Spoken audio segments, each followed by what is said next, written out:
En esta sesión vamos a hablar de una cuestión muy importante que tiene que ver con 100 años de soledad de Gabriel García Márquez. Vamos a referirnos aquí al tercero de los capítulos de esta novela que se plantea como un entremés del siglo de oro español por el que desfilan una serie de personajes que van a resultar claves, decisivos, en el desarrollo de una serie de ideas que se van sistematizando a lo largo de toda la obra. Este capítulo, como todo el mundo que lo haya leído recordará fácilmente, es el capítulo en el que aparece Rebeca, quien se va a casar con José Arcadio y quien va a perpetuar, quien va a prolongar toda esta genealogía de los Buendía hasta el nacimiento del último Colita de Cerdo. El caso es que este personaje resultará completamente clave y finalmente olvidado, casi podríamos decir que vive como un superviviente de sí mismo. Y en este mismo capítulo también tendremos los lectores y los intérpretes una cita con el mito del leteo, con el mito del olvido, que se manifestará a través de la denominada peste del insomnio. Vamos a analizar estas cuestiones, así como otras que tienen que ver con la transformación de Macondo y con la incorporación de Macondo a la modernidad. Macondo sale del mito en el que nunca estuvo. Macondo solo estuvo en el mito para los intérpretes aberrantes de 100 años de soledad. Macondo no tiene nada que ver con la mitología, para entrar definitivamente no en la historia, donde siempre estuvo, sino en la civilización, en la política, y con la política llegarán, cómo no, las guerras, pero esto ya será cuestión de una intervención próxima, para más adelante. Ahora vamos a hablar de Rebeca y del olvido. Este capítulo tercero se inicia con una pasiva atroz. Se inicia con una pasiva atroz que podría estar escrito en inglés por Borges. La primera frase de este capítulo es necesario leerla. Insisto, es una pasiva atroz, es como una bofetada en la cara dada por Vernon, casi en la pretendida toma de Cartagena de Indias en 1741. El hijo de Pilar Ternera fue llevado a casa de sus abuelos a las 2 semanas de nacido. Si esta frase no fuera en pasiva, y no estoy corrigiendo a Márquez, estoy diciendo que si esta frase no fuera en pasiva, tendría que ser así como al hijo de Pilar Ternera lo llevaron a casa de sus abuelos a las 2 semanas de nacido. ¿Por qué esta pasiva atroz al comenzar el capítulo? No lo sé. El hijo de Pilar Ternera fue llevado a casa de sus abuelos a las 2 semanas de nacido. Es una sintaxis inglesa feroz, realmente feroz, y hasta cierto punto incompatible con el hispanismo. ¿Por qué razón no escribió Márquez al hijo de Pilar Ternera lo llevaron a casa de sus abuelos a las 2 semanas de nacido? Sus razones tendría. A los artistas no se les corrige, a los genios no se les corrige. Simplemente esta es una observación de un lector ingenuo, que es mi caso. Lo denominaron al hijo de Pilar Ternera y al hijo de José Arcadio Buendía, lo llamaron Arcadio, para evitar confusiones. Arcadio muere fusilado prácticamente al terminar la guerra, o en el transcurso de la guerra, porque hay varias guerras sucesivas. Lo fusilan en un momento dado después de que Arcadio haya cometido 1000 barbaridades y 1000 crímenes y 1000 fusilamientos también, es decir, es una auténtica barbaridad.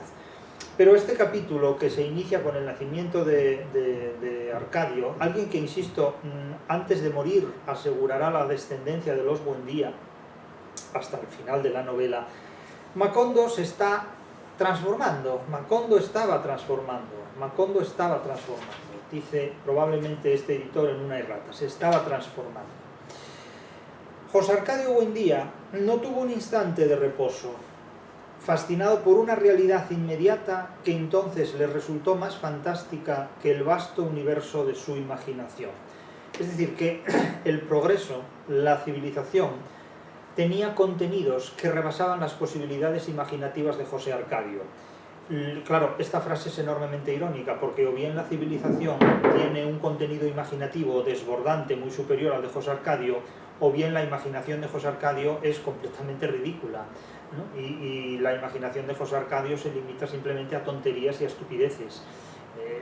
Probablemente en este sentido habría que interpretar la ironía de esta declaración. Es decir, no es que la imaginación de José Arcadio sea desbordante, es que el desarrollo de la civilización y del conocimiento es muy superior a cualquier intento imaginativo que tenga José Arcadio Buendía, es decir, el patriarca de toda esta genealogía. Vuelven de nuevo los gitanos, pero como advierte el narrador, la tribu de Melquíades, según contaron los trotamundos, había sido borrada de la faz de la tierra por haber sobrepasado los límites del conocimiento humano.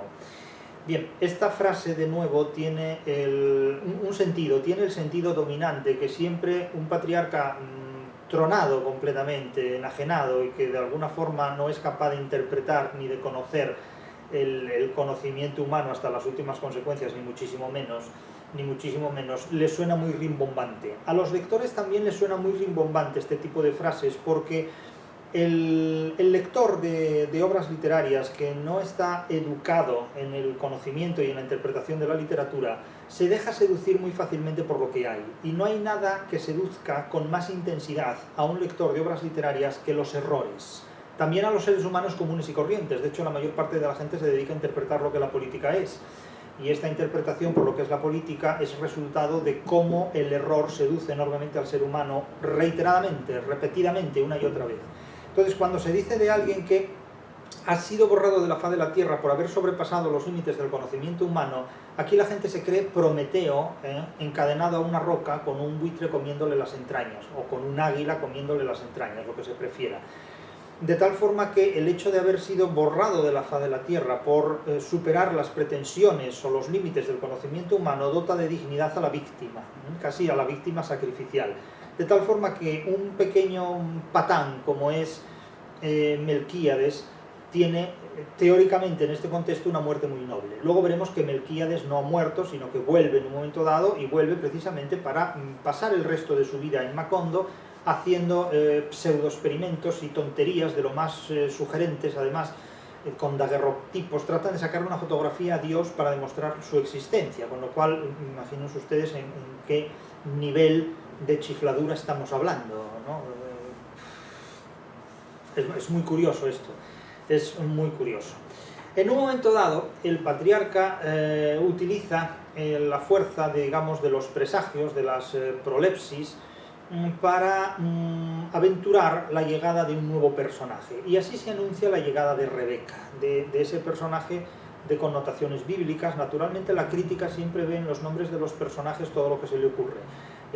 Yo no sé cómo no han visto códigos de barras o la tabla de multiplicar incluso, porque es que han visto todo lo que se les ocurre. El problema de la crítica es que tienen ocurrencias muy poco valiosas, muy poco imaginativas, realmente. O sea, por muy desbordante que sea su imaginación, siempre nos resulta muy frustrante las interpretaciones que la mayor parte de los críticos hacen cuando tratan de identificar o interpretar desde los criterios de la aposiopesis o desde la reticencia en unos casos o desde la hipotiposis en otros, es decir, tratar de afilar el sentido semántico de un nombre, ¿no?, de una denominación.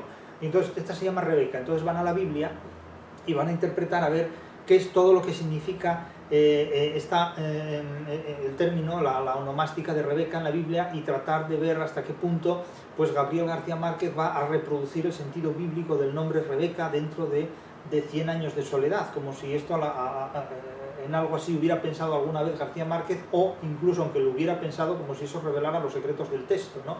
O sea, después de haber aplaudido, los mismos críticos que son estructuralistas y que hablan de la muerte del autor, después tratan de interpretar el texto buscando la genealogía semántica de las intenciones del autor dentro de la obra literaria. Así de coherente ha sido la crítica literaria del siglo XX, es una cosa de lo más sorprendente. O sea, en plena explosión del estructuralismo, la mayor parte de las interpretaciones críticas que se han hecho de 100 años de soledad han consistido precisamente en seguir la pista del autor, que había muerto, según Barthes, precisamente un año después de la publicación de 100 años de soledad. También es mala suerte. En 1968, Roland Barthes dice que el autor ha muerto. En 1967 se publica 100 años de soledad, y en 1969 Foucault, rematando la labor de Barthes e incorporándose a la oleada en contra del autor, dice que el autor es una ideología social, es una función social. Claro, todas estas caricaturas de la crítica literaria que perviven hasta hoy, bueno, el autor ha muerto. Fíjense dónde está Gabriel García Márquez, cada día más vivo, y dónde está su obra, y dónde están las paparruchas de la crítica francesa, que es precisamente la que estudian la mayor parte de los hispanistas, porque como no han tenido ni capacidad ni originalidad para desarrollar una teoría literaria propia, basándose en la tradición hispano-greco-latina, pues han leído a Roland Barthes y a Foucault y siguen leyéndolo hoy día, como si ahí estuviera la solución a los problemas de la literatura. Yo comprendo que en Roland Barthes o en Foucault esté la solución a los problemas de la ignorancia de la crítica literaria, que lo siguen a estos tipos, pero desde luego no está la solución a los problemas que plantea la literatura. No deja de ser irónico, insisto, que si en 1967 se publica Cien años de soledad, un año después Roland Barthes, que probablemente no leyó Cien años de soledad en su vida, y se nota, pues proclamará precisamente la muerte del autor. Y lo más irónico es que la mayor parte, insisto, de los intérpretes de esta novela de Gabriel García Márquez, pues tratan de leerla utilizando las metodologías del estructuralismo para identificar en el texto el valor semántico que el autor atribuye a todo lo que utiliza. Nótese la incoherencia no de la crítica literaria, sino de quienes la ejercen. Es una auténtica vergüenza en ese punto. El caso es que llega Rebeca, tiene esa premonición que anuncia a uno de los protagonistas, dice, alguien va a venir, le dijo, lógico, porque siempre viene alguien. Úrsula, como siempre que él se expresaba en un pronóstico, trató de desalentarlo con su lógica casera. Era normal que alguien llegara. Decenas de forasteros llegaban diariamente a Macondo sin suscitar inquietudes. Sin embargo, por encima de toda lógica, Aureliano estaba seguro de su presagio. No sé quién será, insistió, pero el que sea ya viene en camino. El caso es que el domingo, en efecto, llegó Rebeca. Pero Rebeca viene con 11 años y no viene sola, la traen. La traen unos personajes, unos individuos, y no viene sola porque se queda con los huesos de sus antepasados, que van haciendo cloc, cloc, cloc, como onomatopéyicamente dice el narrador. ¿Quién era Rebeca? Rebeca era prima de Úrsula en segundo grado, prima segunda de Úrsula. Por consiguiente, parienta también de José Arcadio Buendía, aunque en grado más lejano, porque era hija de ese inolvidable amigo que fue Nicanor Ulloa y su muy digna esposa Rebeca Montiel. Rebeca Montiel. De tal forma que este personaje mantiene una relación de parentesco con la matriarca y con el patriarca de la familia Buendía. Va a contraer matrimonio finalmente con el primogénito de los Buendía, José Arcadio Buendía, y tendrá al hijo que llaman Arcadio, y este hijo póstumamente tendrá varios hijos que van a asegurar toda la descendencia de los Buendía. José Arcadio I, José Arcadio II, Aureliano II, y se casará con Santa Sofía de la Piedad y asegurarán ahí toda una... Es decir, Arcadio se va a casar con Santa Sofía de la Piedad y tendrán 3 hijos, que serán José Arcadio II, Aureliano II y la chiquilla, que van, insisto, a asegurar toda la descendencia, sobre todo por la línea de los varones, hasta que llegue a Colita de Cerdo, que será el último personaje entre Remedios Buendía y Mauricio Babilonia. Bien, el caso es que esta Rebeca, este singular personaje de Rebeca, se caracteriza por un montón de patologías y de problemas psicopatológicos que va a tener, y no es sorprendente, casi no es sorprendente que esta mujer coma tierra, coma cal, es decir, tenga una serie de relaciones completamente patológicas y anómicas. Es lo que denominaríamos un personaje completamente anómico. Esta figura de Rebeca no va a tener descendencia, no va a tener ninguna descendencia, y morirá sola, morirá abandonada, pero su marido, José Arcadio, sí es el que va a tener esta descendencia que asegurará la prolongación de los Buendía hasta la cola de cerdo. Esta Rebeca es, como decimos, prima segunda de Úrsula y está también emparentada con el patriarca.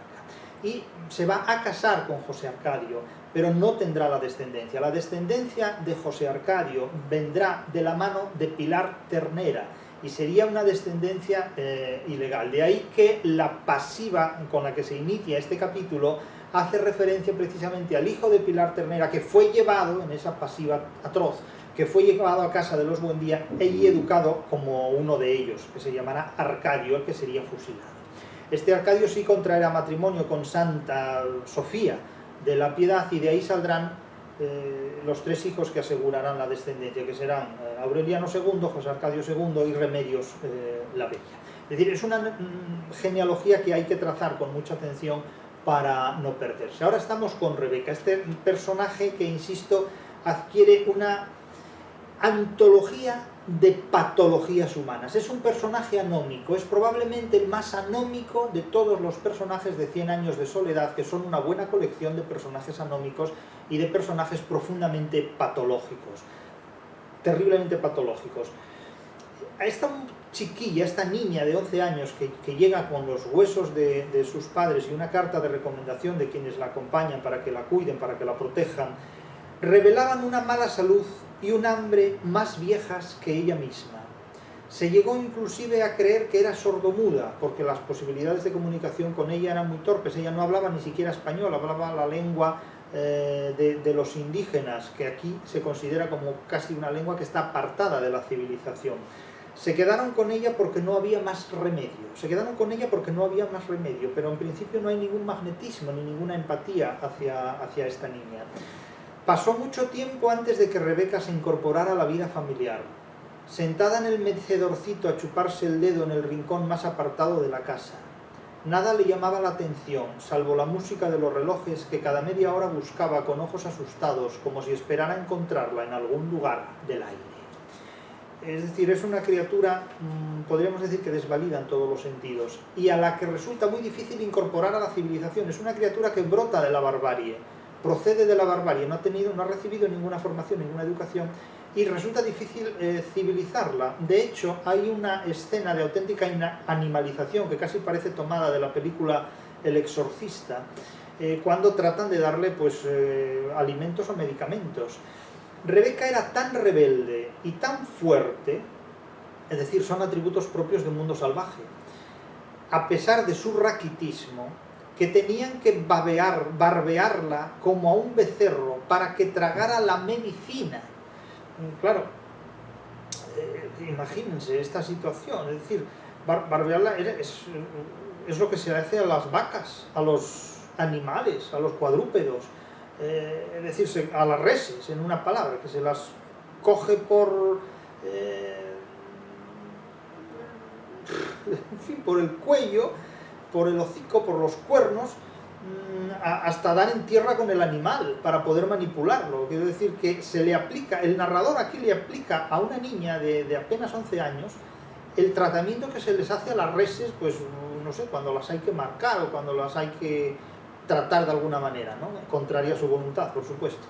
Rebeca era tan rebelde y tan fuerte, a pesar de su raquitismo, que tenían que barbearla como a un becerro para que tragara la medicina, y apenas sí podían reprimir sus pataletas y soportar los enrevesados jeroglíficos que ella alternaba con mordiscos y escupitajos, y que, según decían los escandalizados indígenas, eran las obscenidades más gruesas que se podían concebir en su idioma, ¿no?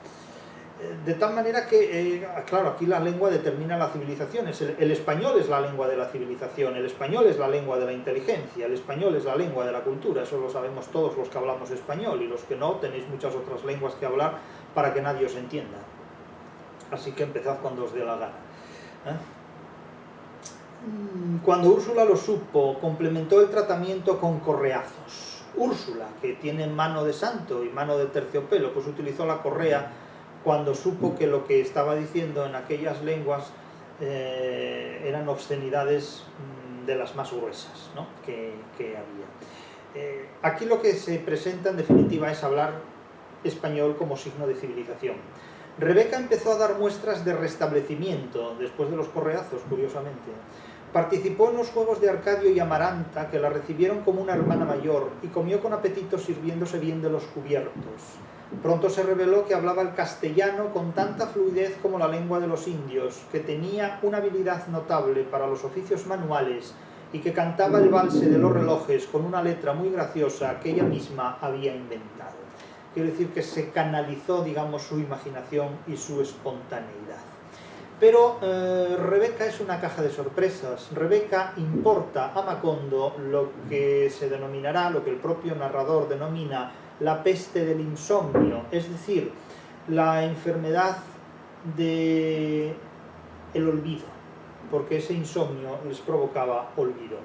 Se explica en el texto, y no vamos a leerlo aquí naturalmente, eso es el propio lector el que tiene que percibir cómo se formaliza esta idea, pero es una idea muy reveladora porque desmitifica un pasaje que me sorprende que la mayor parte de la crítica no haya hecho referencia a este pasaje cuando se lee 100 años de soledad, lo cual quiere decir que aunque han tratado de interpretar este libro con mucha hermenéutica, se han olvidado precisamente de uno de los pasajes más importantes de la historia de la hermenéutica, es decir, de la historia de la tomadura de pelo a la hora de interpretar textos.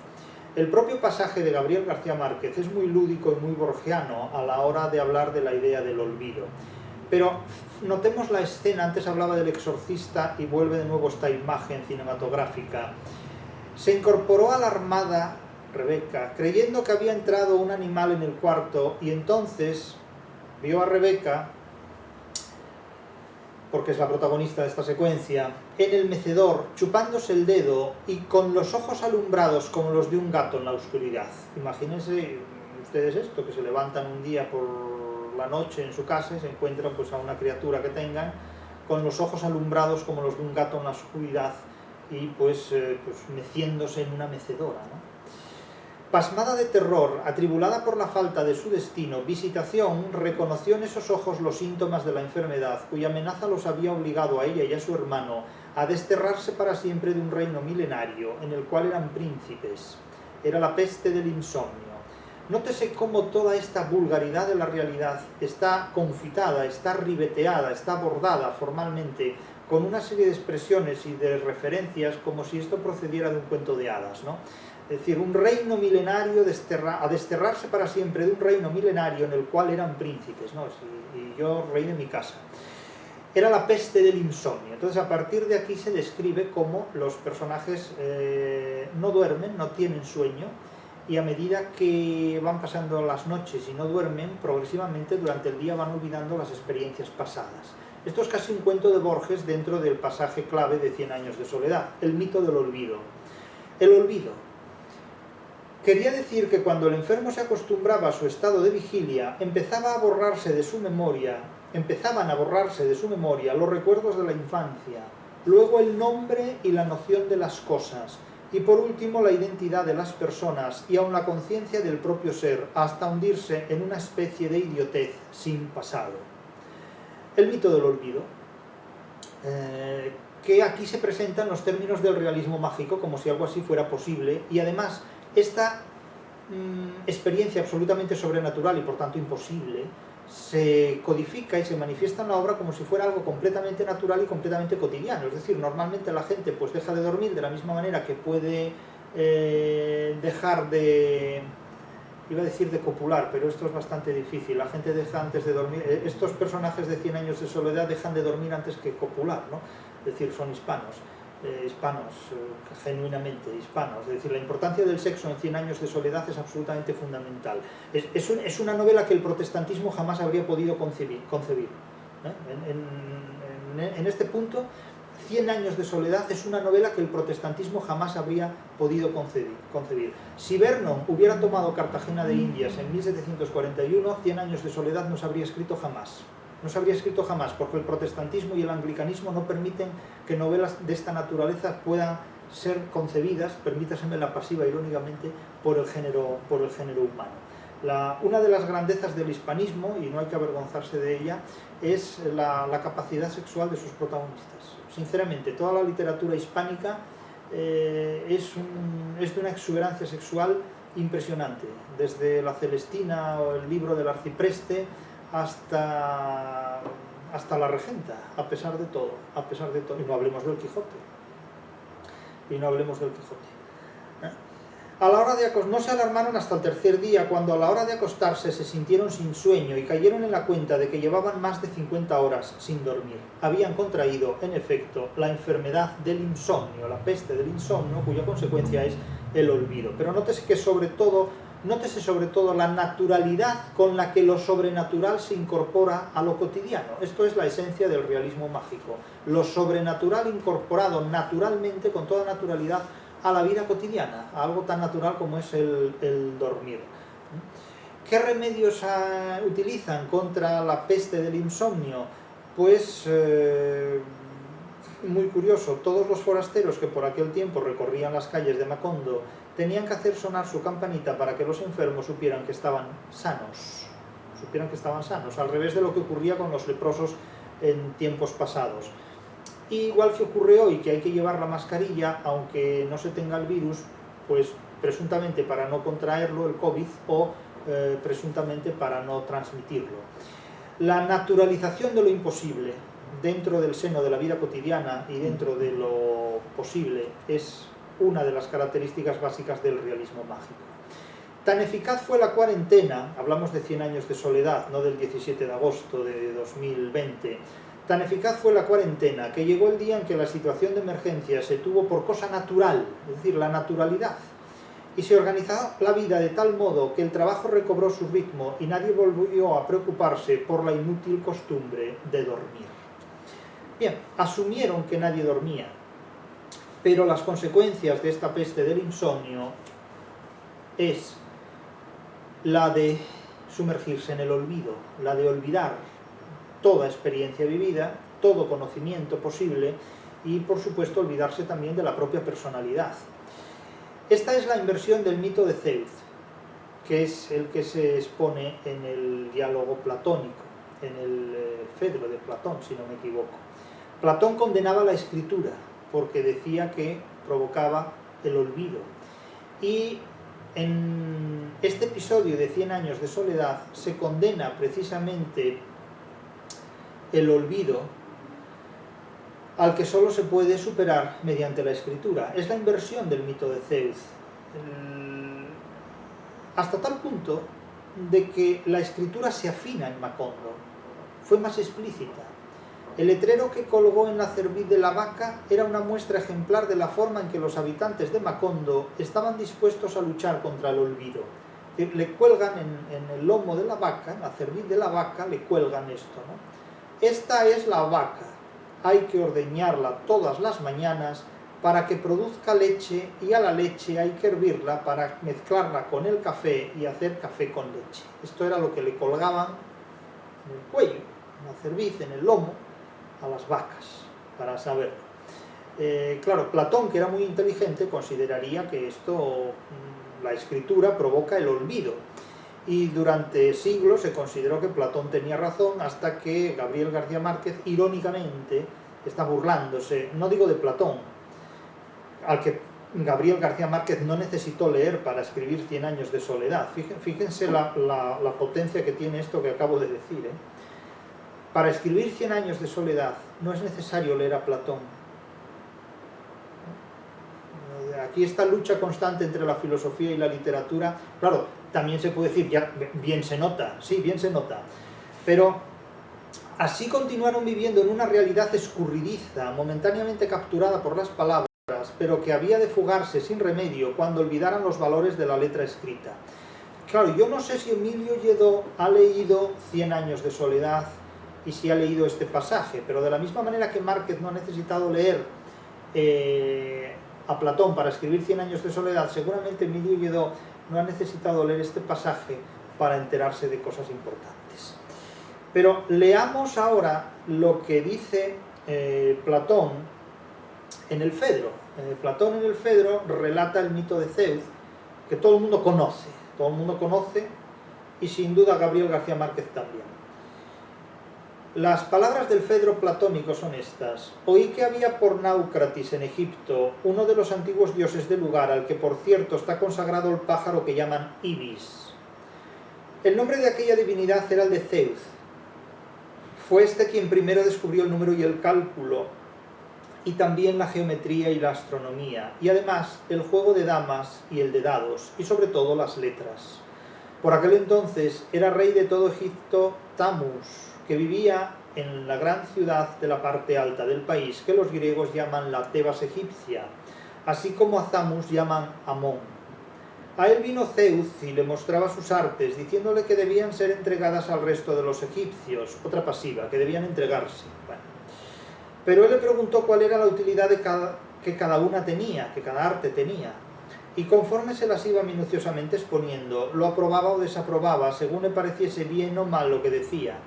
Muchas, según se cuenta, son las observaciones que a favor o en contra de cada arte hizo Tamus a Zeus. Y tendríamos que disponer de muchas palabras para tratarlas todas, pero cuando llegaron a lo de las letras, dijo Zeus: este conocimiento, oh rey, hará más sabios a los egipcios y más memoriosos, pues se ha inventado como un fármaco de la memoria y de la sabiduría. Pero él le dijo: oh artificiosísimo Zeus, a unos les es dado crear arte, a otros juzgar qué daño o provecho aporta para los que pretenden hacer uso de él. Y ahora tú, precisamente, padre que eres de las letras, por apego a ellas, les atribuyes poderes contrarios a los que tienen. Porque es olvido lo que producirán en las almas de quienes las aprendan al descuidar la memoria, ya que fiándose de lo escrito llegarán al recuerdo desde fuera a través de caracteres ajenos, no desde dentro, desde ellos mismos y por sí mismos. No es pues un fármaco de la memoria lo que has hallado, sino un simple recordatorio. Apariencia de sabiduría es lo que proporcionas a tus alumnos, que no verdad. Porque, habiendo oído muchas veces cosas sin aprenderlas, parecerá que tienen muchos conocimientos, siendo al contrario, en la mayoría de los casos, totalmente ignorantes y difíciles además de tratar, porque han acabado por convertirse en sabios aparentes en lugar de sabios de verdad. El contexto de esta disputa es evidentemente ir en contra de los sofistas. Así pues, el que piensa que al dejar un arte por escrito y desde la misma manera el que lo escribe, el que lo recibe, deja algo claro y firme por el hecho de estar en letras, rebosa ingenuidad y en realidad desconoce la predicción de Amón, creyendo que las palabras escritas son algo más para el que las sabe, que un recordatorio de aquellas cosas sobre las que versa la escritura. Pero eso sí, con que una vez algo haya sido puesto por escrito, las palabras ruedan por doquier, igual entre los entendidos que como entre aquellos a los que no les importa en absoluto, sin saber distinguir a quienes conviene hablar y a quienes no. Y si son maltratadas o vituperadas injustamente, necesitan siempre la ayuda del Padre, ya que ellas solas no son capaces de defenderse ni de ayudarse a sí mismas. Bien, este pasaje, que es un pasaje matriz en el concepto de la hermenéutica, en virtud del cual la hermenéutica es un texto que ha salido de las manos del Padre, que ha salido de las manos del autor y que por tanto no tiene el auxilio del autor para poder interpretarse y en consecuencia está huérfano de fundamento, pues ha servido para justificar todo tipo de imaginaciones, desde el concepto de huella derridiana hasta todo lo que hemos oído sobre la hermenéutica, que pretende convertir a la literatura en una especie de material radiactivo a disposición del psicoanálisis, ¿no? De tal forma que, muerto García Márquez, no podemos interpretar Cien años de soledad, porque la esencia de la interpretación semántica de Cien años de soledad la conoce el autor, y muerto el autor no podemos saber lo que significa el texto, de tal manera que si el autor ha muerto, el texto carece de fundamento y por lo tanto cualquier cosa que digamos son naderías. Es la idea nietzscheana de Dios ha muerto y por tanto la vida no tiene sentido. Eso, la vida no tendrá sentido para el que no sepa construir un sentido en su vida. Hay mucha gente que considera que su vida no tiene sentido, entonces la dota de pseudosentidos y tira para adelante, ¿no? Cada uno que haga lo que quiera. Pero, es decir, son situaciones que van ubicando la posición que cada intérprete de la literatura puede tener si carece de los conocimientos adecuados o si se instala en determinadas retóricas o hermenéuticas en virtud de las cuales se dedica a decir tonterías acerca de la literatura. La hermenéutica es una forma degenerada de ejercer la filosofía, en definitiva, es una filosofía degenerada en sí misma. Es como el que se dedica a preguntarse cómo se puede interpretar una pieza pianística o una pieza musical y se pasa toda su vida haciendo teoría de la música para interpretar una pieza musical. La música lo que exige es una interpretación, y hecha la interpretación se teorizará. al respecto. La literatura lo que exige es una construcción, una interpretación. La teoría viene mucho después. La teoría viene sobre todo cuando ha muerto la literatura, en definitiva. De hecho, la teoría de la literatura es algo que se hace precisamente para los que no saben nada de literatura. Y para gente que reemplaza a la literatura por una teoría de la literatura, porque lo realmente importante es la literatura. La teoría de la literatura es algo que tiene interés para los universitarios, que son básicamente parásitos de un sistema político y social que los hace posible, y mientras que otros trabajan para ellos. Pero bueno, esto ya es otra cuestión. El caso es que en este pasaje de 100 años de soledad lo que se está es planteando burlonamente una inversión de ideas tales como las que sostiene Platón en el Fedro, ni más ni menos que eso. ¿Qué ocurre con la escritura que utilizan en Macondo? Pues que el sistema exigía tanta vigilancia y tanta fortaleza moral que muchos sucumbieron al hechizo de una realidad imaginaria inventada por ellos mismos que les resultaba menos práctica pero más reconfortante. Bueno, esto es lo que hacen los políticos, esto es lo que hace el ser humano en definitiva, porque la exigencia de conocimiento es evidentemente mucho más ambiciosa, mucho más cara, mucho más costosa al ser humano que inventarse una realidad alternativa que resultará menos práctica, pero que es indudablemente mucho más reconfortante. Es que aquí está describiendo lo que es el mito de la felicidad en las sociedades anglosajonas. Es decir, como la realidad es muy exigente, como el materialismo es muy exigente, pues yo me invento espiritualmente o idealmente una determinada realidad que siendo menos práctica resulta más reconfortante. Esto es la filosofía kantiana, esto es la filosofía alemana. Esto es la filosofía alemana, esto es el nazismo. Esto es un mundo ideal, completamente es un mundo de idealistas que resultará mucho menos práctico, pero es más cómodo. Y los vagos no se mueven por lo práctico, sino por la comodidad. Y la mayor parte de la gente tiende a dejarse seducir por este tipo de cuestiones. Por eso el idealismo convence, por eso el idealismo seduce, porque siendo menos práctico es mucho más reconfortante. Es un ejemplo clarísimo de lo que hay. No, es que no hace falta leer tampoco a Platón para darse cuenta de esto. La memoria, evidentemente, tiene que ver con el recuerdo, la historia tiene que ver con el conocimiento. Si suprimimos el olvido, suprimimos la memoria, porque la historia no se basa en el olvido. No hay ningún contemporáneo hoy día de la Revolución Francesa, no hay ningún contemporáneo hoy día del cruce del Rubicón por parte de César.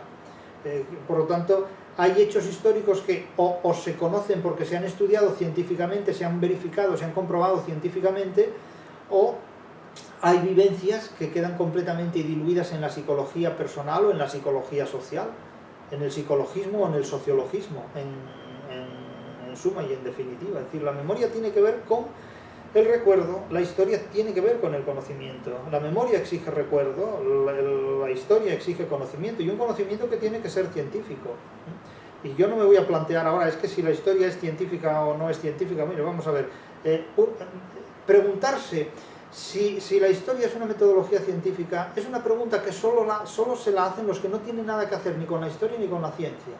Es decir, un médico no se pregunta si lo que hace es ciencia o no. Un médico tiene que resolver un problema de corazón o tiene que resolver el problema de un tumor cerebral. Y eso no se resuelve exclusivamente con tecnología. La medicina es superior y irreductible a la tecnología. Esto ya es otro debate del que ya nos hemos ocupado, pero las ciencias en definitiva son sistematizaciones de metodologías, son sistematizaciones operatorias de metodologías. Las ciencias son sistemas metodológicos, conjuntos de metodologías que están operando constantemente. Pero bueno, esto es otra cuestión. Hay frases en este pasaje, en este capítulo de Gabriel García Márquez, que ponen el dedo en la llaga de la hispanidad contemporánea. Cuando Visitación, este personaje, dice el narrador de Visitación no lo conoció al abrir la puerta y pensó que llevaba el propósito de vender algo, ignorante de que nada podía venderse en un pueblo que hundía sin remedio, que se hundía sin remedio en el tremendal del olvido. El que llega aquí es Melquíades, como vamos a ver. Pero un pueblo que se hundía sin remedio en el tremendal del olvido no es solo Macondo, es toda la hispanidad. Hoy la hispanidad se hunde en el tremendal del olvido, ignorando lo que fue y tratando de buscar lo que fundamenta su historia en momentos anteriores a su historia misma, como es por una parte las culturas precolombinas, o en momentos ajenos espacialmente a lo que es su historia misma, es decir, celebrando el Halloween el 1 de noviembre, o la noche anterior al 1 de noviembre. Es decir, eso no tiene ningún sentido, eso no forma parte de la hispanidad. Es decir, la hispanidad está sometida hoy día en el proceso de globalización a la imposición de un olvido sistemático de todo aquello que la ha hecho posible, ¿no? Es decir, el día que en Venezuela se hable chino, ¿no?, la hispanidad habrá desaparecido completamente.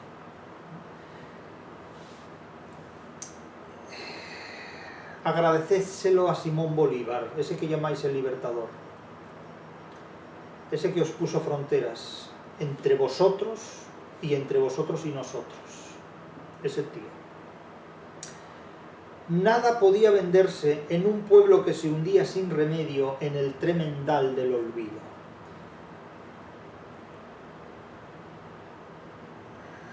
Este es, bueno, la descripción que da de Melquíades es estimable, completamente.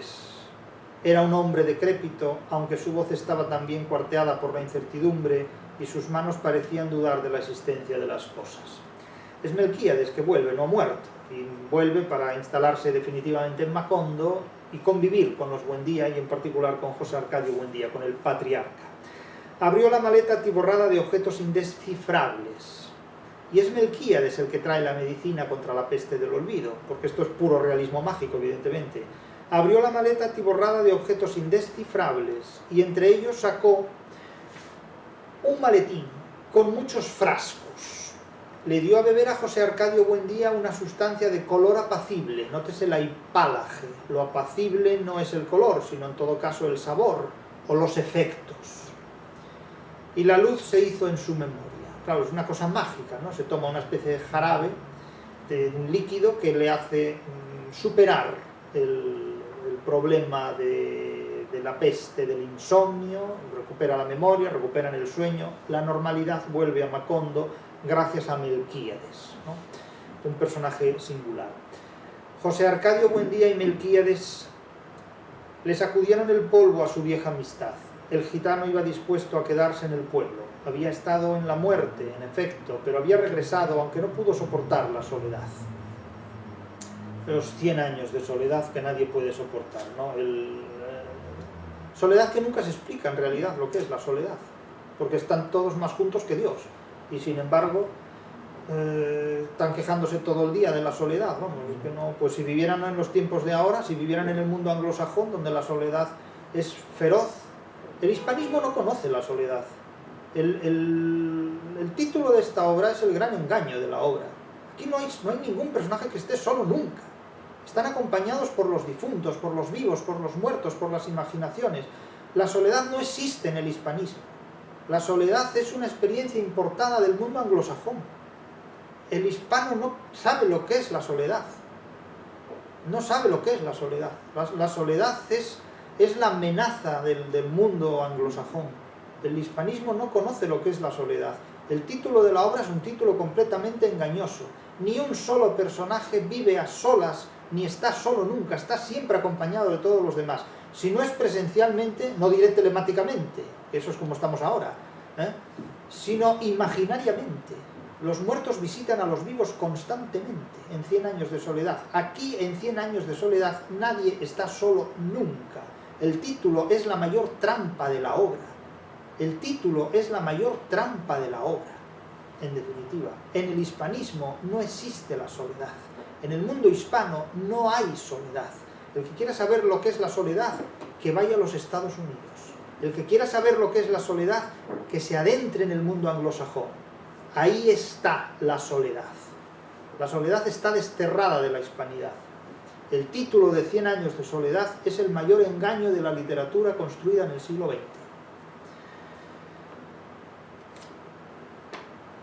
Es una cosa muy curiosa también que muchos críticos, cuando leen los 100 años de soledad, hacen una nota a pie de página donde te vuelven a contar lo que tú has leído en la novela, ¿no? Entonces, cuando por ejemplo se dice aquí, había estado en la muerte, en efecto, pero había regresado porque no pudo soportar la soledad. Entonces hay un crítico, no voy a decir el nombre porque son amigos y tal, ¿no? Y entonces dice el crítico: como todo iniciador en los misterios del mundo, Melquíades también conoce íntimamente a la muerte. Claro, y yo me pregunto, Melquíades conoce íntimamente a la muerte, echó un polvo con la muerte y volvió, vamos, es que esto es del carajo.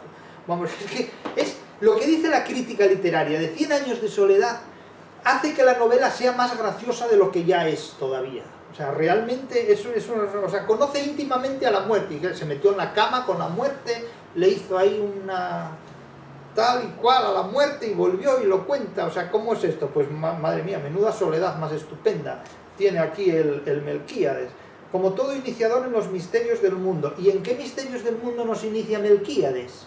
Pilar Ternera inicia en los misterios del mundo, que son por cierto muy materiales y muy emocionantes, a casi todos los Buendía, excepto a su propio hijo, que también la pretende, Arcadio, en un momento dado, ¿no? Y por esa razón le busca a Arcadio la relación con Santa Sofía de la Piedad, asegurando de esta manera también el linaje de los Buendía. Es una cosa curiosa, cómo la crítica literaria ve en un gato que tiene 4 patas las patas de un 100 pies. Es una cosa impresionante. Yo no sé qué toman los críticos literarios, qué tipo de alucinógenos toman los críticos literarios cuando leen 100 años de soledad, que sale de aquí la de Dios. Y que sin que nada tenga que ver con el libro. No me extraña que Gabriel García Márquez dijera que bueno, que él contaba historias y que los críticos veían aquí lo que no había, evidentemente. El caso es que Melquíades se queda con los Buendía y el patriarca, José Arcadio Buendía, y el gitano interpretaban a gritos las predicciones de Nostradamus. Esto es una cosa impresionante. Interpretar a gritos las predicciones de Nostradamus, y la crítica literaria con ellos, interpretándola también. Llega también un personaje singular. Ya hemos dicho que este pasaje es un pasaje que se caracteriza por el desfile de personajes, porque van apareciendo diferentes personajes. Y entre los que llega, no solo Rebeca aparece aquí, no solo vuelve Melquíades, sino que llega Francisco el Hombre, que es una figura que representa el nodo andante, el noticiero andante, el periodismo, la crónica de lo cotidiano. Meses después volvió Francisco el Hombre, un anciano trotamundos de casi 200 años que pasaba con frecuencia por Macondo divulgando las canciones compuestas por él mismo. Es una especie de rapsoda, de juglar, de periodista, de noticiero. En ellas, Francisco el Hombre relataba con detalles minuciosos las noticias ocurridas en los pueblos de su itinerario, desde Manaure hasta los confines de la Ciénaga, de modo que si alguien tenía un recado que mandar o un acontecimiento que divulgar, le pagaba 2 centavos para que lo incluyera en su repertorio. Francisco el Hombre, así llamado porque derrotó al diablo en un duelo de improvisación de cantos, es decir, disputaba cantando con el diablo. Fue así como se enteró Úrsula de la muerte de su madre por pura casualidad, una noche que escuchaba las canciones con la esperanza de que dijeran algo de su hijo José Arcadio, que se había ido con los gitanos en compañía de una gitanilla. Y volverá para casarse después con Rebeca, aunque Rebeca iba a casarse con el italiano Pietro Crespi, disputado por Amaranta, que al final nunca se casa con nadie, amargada como está. El caso es que se inicia aquí también la presentación del prostíbulo, la tienda de Catarino, que es el prostíbulo del pueblo, un prostíbulo espeluznante, una cosa repelente por todas partes, ¿no? La novela es muy machista. 100 años de soledad implica una concepción terriblemente machista de las relaciones humanas entre el hombre y la mujer, una cosa espeluznantemente machista, vamos, esto es para poner de punta todo, y los pelos incluidos. Los hombres, más que seductores, son seductores por el machismo que ejercen, es decir, es algo que en este punto está muy alejado de las exigencias de lo políticamente correcto, ¿no? Mucho más alejado de lo que cualquiera se puede imaginar. De hecho, yo no sé cómo esta novela la pueden explicar en las sociedades anglosajonas, sobre todo en las universidades norteamericanas, porque no sé cómo hacen compatible la interpretación de esta novela con las aberraciones posmodernas de lo políticamente correcto, pero con su pan se lo coman, porque la literatura no obedece ningún imperativo legal, nunca. El día que lo haga, la literatura habrá renunciado a una de sus exigencias fundamentales, que es la lucha por la libertad, el abrirse camino, ejerciendo la libertad contra todo aquello que se enfrenta a ello. El caso es que Aureliano visita el prostíbulo, la tienda de Catarino. Bueno, eso para el que les gusten las novelas prostibularias, aquí tiene un paisaje con el que entretenerse.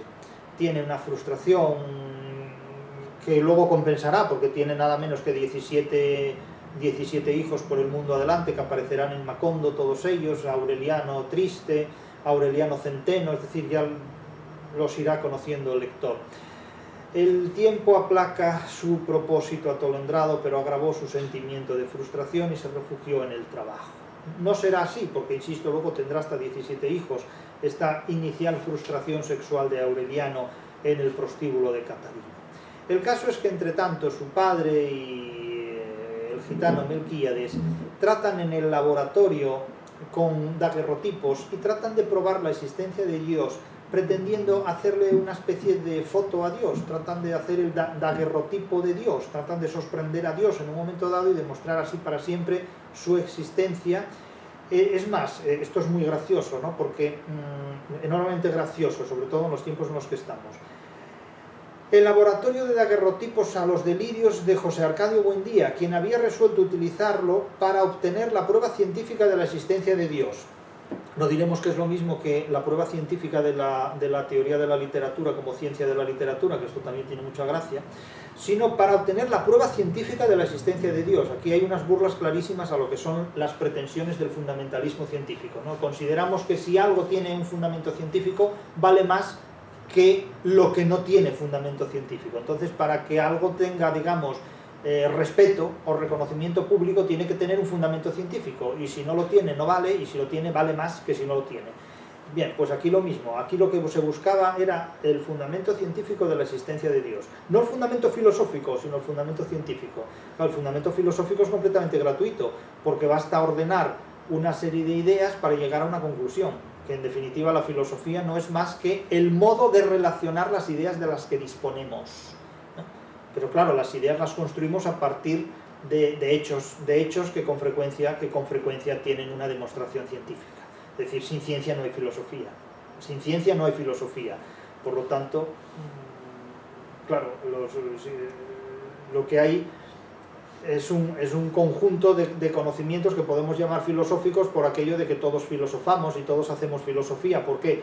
Pues porque en definitiva todos de algún modo relacionamos las ideas de las que disponemos, pero claro, hay unas ideas que tienen un fundamento que las hace más viables y operatorias que otras que no tienen ese fundamento, y hay personas que necesitan una ciencia para poder funcionar, otras sin embargo, ignorantes de la ciencia y de la filosofía, han sacado adelante familias enteras y pueblos enteros incluso. Pero bien, el caso es que mediante un complicado proceso de exposiciones superpuestas tomadas en distintos lugares de la casa, estaba seguro José Arcadio Buendía de hacer tarde o temprano el daguerrotipo de Dios, si existía, o poner término de una vez por todas a la suposición de su existencia. Melquíades profundizó en las interpretaciones de Nostradamus, es decir, que estos tenían una auténtica universidad en su casa, un departamento de metafísica y de hermenéutica analizando las profecías de Nostradamus, y otro departamento también de teología y de actividades científicas tratando de hacer el daguerrotipo de Dios, a ver si lo sorprendían en algún lugar. Con lo cual tenían uno más que se dedicara a esto, y ya con 3 facultades ya montaban una universidad. Quiero decir que esto por una parte, y luego leemos las interpretaciones que los críticos de la literatura hacen de estos pasajes, y tenemos ya la universidad completa. Dice un crítico, cuyo nombre no voy a mencionar por respeto, porque la ridiculización de lo que dice es galopante, dice, a propósito de los daguerrotipos y de las casas de vidrio y del hielo en Macondo, dice el crítico, cito al crítico, esto no lo digo yo: espejos, hielo, vidrio, no solo son fríos, en el primero uno se ve, al segundo lo ven, a través del tercero ve. Ver el objeto, verse en el objeto y ver a través del objeto son los 3 modos posibles enunciados desde el relato de 100 años de soledad de leer a Macondo, a la ficción, no contradictorios en sí mismo. Si alguien me explica lo que quiere decir esto, yo le doy un beso, siempre y cuando no se me convierta en un príncipe, al sapo que me lo pida, porque desde luego, vamos, Esto no hay Dios que lo entienda. Esto es un chiste. Esto es un chiste que si lo lee Gabriel García Márquez en un día de buen humor se parte de risa. Y si lo lee Borges, que no creo que Borges leyera a sus críticos en absoluto porque se moriría de risa, pues otro tanto de lo mismo. Es decir, espejos, hielo, vidrio no solo son fríos. En el primero uno se ve, al segundo lo ve y a través del tercero ve. Claro, es decir, yo ya no sé si me está hablando de los vecinos del inmueble. Si en el primero uno se ve, al segundo lo ven y a través del tercero se ve. Esto es un chiste completo. O sea, esto es la crítica literaria, amigos. Esto es de cachondeo. O sea, y con este tipo de crítica literaria, ¿a dónde hacemos llegar la literatura hispanoamericana? A los departamentos de las universidades estadounidenses. Porque haciendo esta forma de lectura literaria, solo podemos acabar en una universidad de los Estados Unidos. Solo, o sea, haciendo crítica literaria de esta naturaleza, al único sitio al que puedes llegar es a una universidad norteamericana. Continuamos. Úrsula Iguarán decide ampliar la casa de los Buendía, decide hacer reformas en la vivienda y la amplía, construye realmente una auténtica mansión. La casa más grande que habría nunca en el pueblo, la más hospitalaria y fresca que hubo jamás en el ámbito de la ciénaga.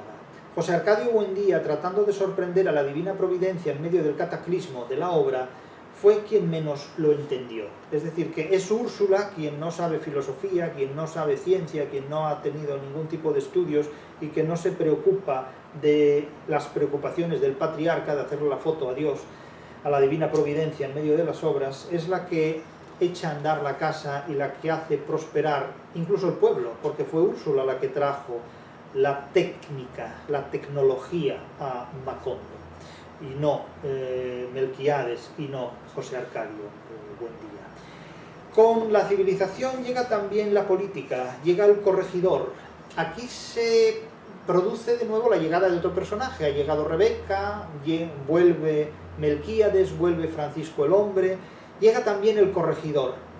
Llega el corregidor, Apolinar Moscote. Apolinar Moscote es una figura de entremés, es un personaje de entremés, es un personaje cómico pero de consecuencias trágicas. Es una figura de entremés, insisto. Don Apolinar Moscote, el corregidor, había llegado a Macondo sin hacer ruido, es decir, muy discretamente. Es como un pequeño funcionario delegado del gobierno, ¿verdad? Entonces la crítica literaria dice Moscote. Moscote tiene que ver con mosca. Dice, el nombre y apellido del primer corregidor también han de ser significativos, dice un crítico literario cuyo nombre no voy a decir porque, vamos, no voy a decir porque no, o sea, esto mejor no lo digo.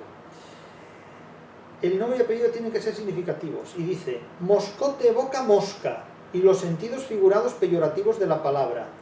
¿Por qué lo dice el crítico literario? Porque claro, podía decir, Moscote evoca cipote.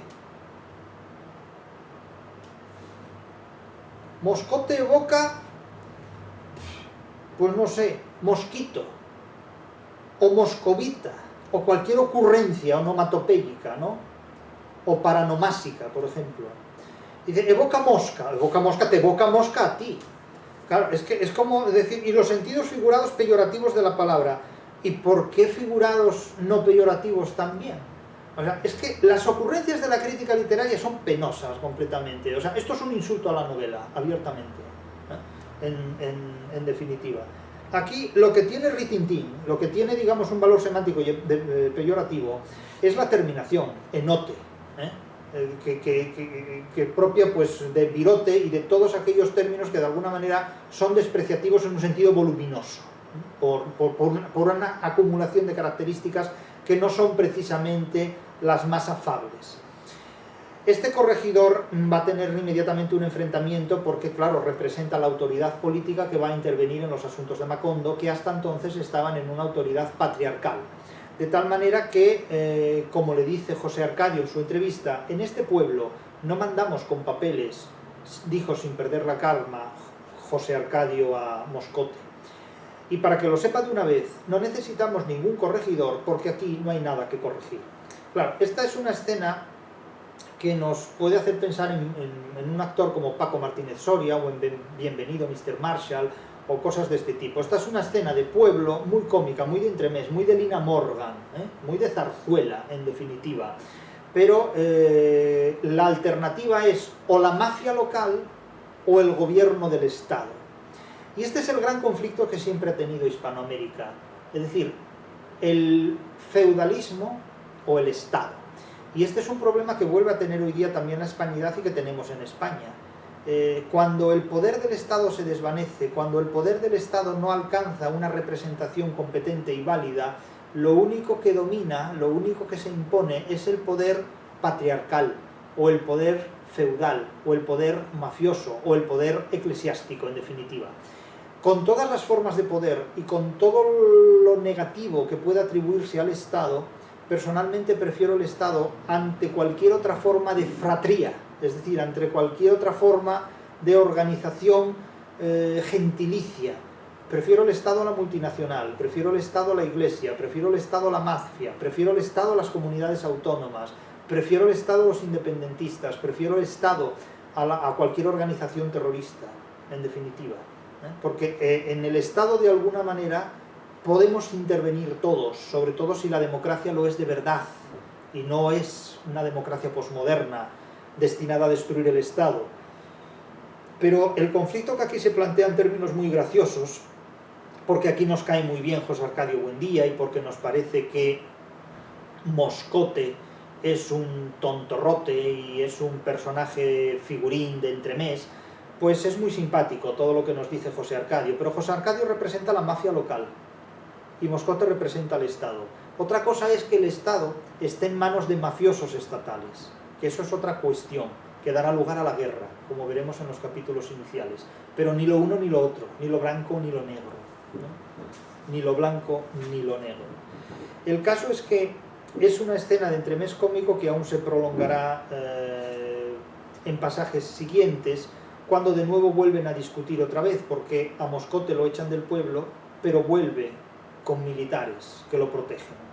Así lo llevó José Arcadio Buendía a Moscote por la mitad de la calle, suspendido por las solapas, hasta que lo puso sobre sus dos pies en el camino de la ciénaga. Una semana después estaba Moscote de regreso con 6 soldados descalzos y harapientos, armados con escopetas, y una carreta de bueyes donde viajaban su mujer y sus 7 hijas.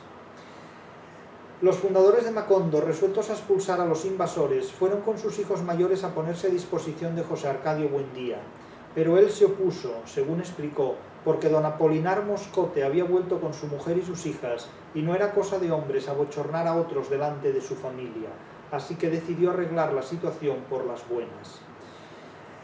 No será el mismo procedimiento que utilizará Arcadio, su nieto Arcadio, el hijo de Pilar Ternera y de José Arcadio Buendía, con cuya llegada a casa de los Buendía se iniciaba este capítulo que ahora aquí ya estamos a punto de terminar de comentar. El caso es que asumen con reticencias este poder político. De estas 7 hijas que tiene Apolinar Moscote, el corregidor de este pueblo en el que presuntamente no hay nada que corregir, Aureliano se enamorará de una de ellas, de Remedios, que es una auténtica niña. Aquí hay casi un episodio de pederastia y de relación transgeneracional, y podríamos añadir también que casi de incesto, si es que queremos ver incestos por todas partes. Incesto en tanto que podríamos considerar que se trata de incestuosa una relación entre un padre y una hija, porque Remedios no es que solo pueda ser la hija de Aureliano, sino que es una niña. No está en edad de enamorar a nadie, es una niña, uno no se enamora de las niñas, eso es una cosa que no tiene sentido, es casi una manifestación de pederastia en la literatura, remite casi a una relación patológica, incestuosa, no tiene ningún sentido, como se verá en ese punto. De hecho, el capítulo termina precisamente poniendo el dedo en la llaga de esa relación pseudo-incestuosa, transgeneracional y casi pederasta. Todo el mundo quedó en paz menos Aureliano. La imagen de Remedios, la hija menor del corregidor, que por su edad hubiera podido ser hija suya, le quedó doliendo en alguna parte del cuerpo.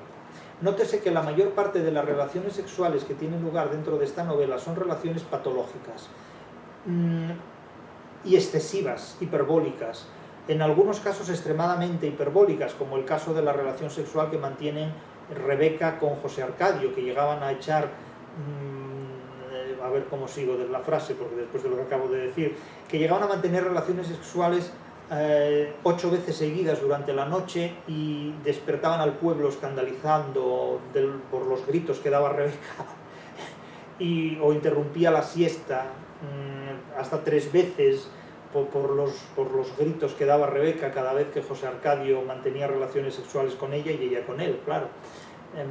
Entonces, todo es hiperbólico, todo es terriblemente exagerado, pero las relaciones sexuales de estos personajes son monstruosamente patológicas en la mayor parte de los casos, hasta el punto de dar lugar a criaturas en muchos aspectos monstruosas, como es el que nace con cola de cerdo, ¿no? Finalmente en la novela, como aquel antepasado, que también tenía, donde tenía que tener otra cosa, tenía una cola de cerdo, así como un tirabuzón, que terminaba en una escobilla con pelos en la punta, y que se la cortó con un machete de destazar reses, y murió desangrado al cabo del tiempo. Sea como sea, este capítulo tercero de 100 años de soledad es un capítulo que sigue la secuencia de los entremeses de figuras del siglo de oro español, y en él van desfilando, van pasando una serie de personajes que serán claves, auténticas claves en la acción de la novela y en la sistematización de ideas fundamentales. Hay en este capítulo una poderosa crítica y una poderosa burla a la hermenéutica a través del mito del olvido, y desde luego una superación de todo lo que es la tradición hermenéutica que en el mundo anglosajón ha tratado de convertir a la literatura en un material radiactivo puesto al servicio del psicoanálisis. Esto es algo de lo que indudablemente una novela como 100 años de soledad no puede más que burlarse de forma constante y definitiva. Si hay algo que verdaderamente se burla de la teoría de la literatura y de la crítica literaria, es precisamente la literatura construida por un genio, como es el caso de 100 años de soledad.